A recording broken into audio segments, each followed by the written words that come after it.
عصام ومبروك على مستواك. الله، ازيك يا كابتن شوبير؟ مساء الخير. طبعا وحشنا ومنورنا والله. الله يخليك يا عصام، عايز اهنيك الحقيقه.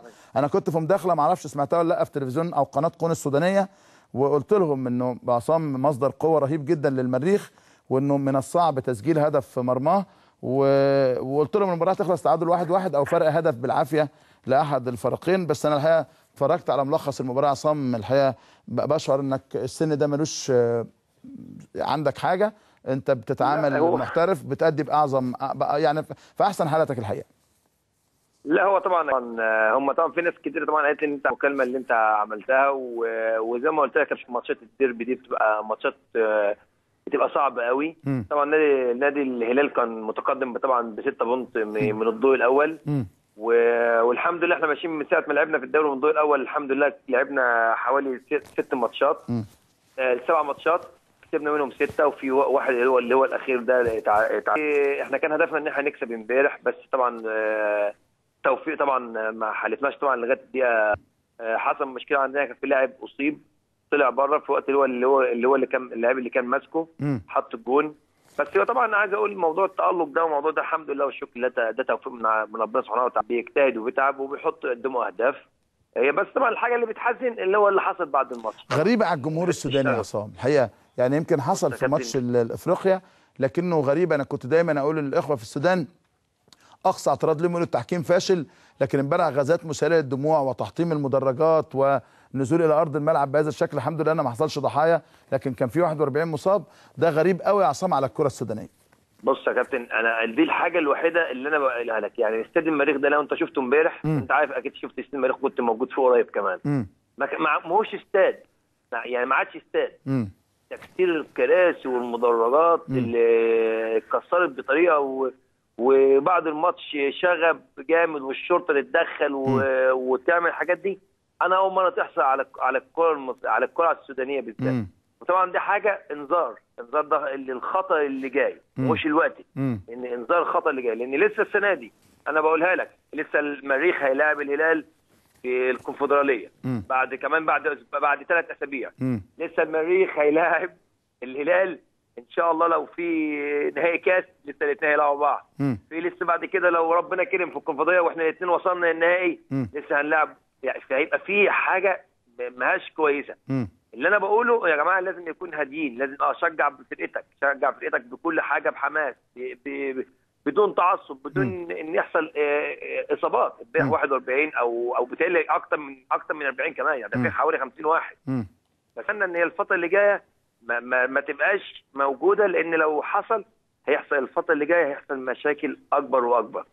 بس واضح ان المدربين متعصبين. انا شفت المدرب بعنف، وايضا مدرب الهلال وهو بيهاجم بعنف. واضح ان التصريحات بتاعه المدربين وايضا بعضا من وسائل الاعلام عامله حاله يعني التأجج اللي موجوده في المدرجات السودانيه يا عصام. بص يا كابتن، عايز اقول حاجه. انا طبعا احترامي للتحكيم، انا ما اقدرش اتكلم في التحكيم لان التحكيم ده بيبقى ملزوم عنه لجنه الحكام او رئيس لجنه الحكام. انا من وجهه نظري زي ما بيحصل الديربي ده فرقتين قويين، واحترام التحكيم اللي كان بيحكم قبل كده. ما ينفعش اللقاءات اللي يبقى فيها حته وبالذات لما يكون عرض في حته بيبقى فيه حساسيه شويه. من وجهه نظري ان ماتش الهلال او ماتش المريخ ده لازم يحكمه حكم، ان شاء الله يكون حكم عربي، حكم مصري، حكم تونسي، حكم مغربي. يعني نعم صحيح. بيجيبوا طاقم تحكيم ان كان عربي ان كان من اوروبا. لا، اما اللي احنا شفناه امبارح ان كل القرارات ولا هي عاجبه هنا بالجمهور هنا ولا عاجبه الجمهور، حتى المدربين ما عادش عاجباهم. عصام يعني الطبيعي ان انا بطلب منهم اللي هم طيب وانت تاني سنه في الدوري السوداني، الشغب ده شايفه مستورد يعني ولا شايفه ممكن ظاهره تبقى ازيد؟ بتهيألي يا كابتن مستورد، لان الشغب في ماتش اهلي شاندو برضه من قيمه من حوالي 5 ايام 20 واحد في قبل الماتش ما يبدا وبعد الماتش ما خلص اصابه مش عارف 15 واحد. طب يعني ايه ده؟ يعني ده من 4 ايام 5 ايام بالظبط في الكونفدراليه مع اهلي شندي. وقبلها انا برضو كنت واخد برضو متعور. هقول الشغب ده مستورد؟ يعني لما احنا هعمل شغب او انا هعمل اكسر او انا هتعور او ده هيتعور، هيبقى ان انت ده يعني كده كويس؟ ده بتحس ان في كوره وفي ناس بتشجع وفي ناس كل حاجه. في ارتراس، بس معروف ان الارتراس حاجه بتبقى كويسه. والشغب يا كابتن يعني مش عايز حد يبقى زعلان مني، الشغب هقول هو موجود من نادي الهلال، من موضوع نادي المريخ. بس الهلال تعصب اكتر، تعصب، لان الاستاد امبارح حتى لو المريخ كسر في ماتش الهلال اللي احنا لعبناه الاولاني في الكونفدراليه وحاجه بسيطه، لا ينفع الاستاد امبارح كله يتكسر؟ ما ينفعش يا كابتن. عصام خليني اسالك عن ابو تريكه وموقفه من المنتخب، هل اتكلمت مع برادلي؟ هل عرفت الموقف النهائي ورايك انت ايه؟ بص يا كابتن، انا طبعا اتكلمت مع مستر بوب طبعا، ودي قبل ده، دي بعد القرار لما هو طلع القرار بتاع الايقاف بتاعه. لما اتكلمت مع مستر بوب طبعا يعني ابو تريكه، يعني انا مش هقول انا، الناس كلها عارفه لا غنى عنه في منتخب مصر. بس هو طبعا في قرار وفي عقوبه ضده.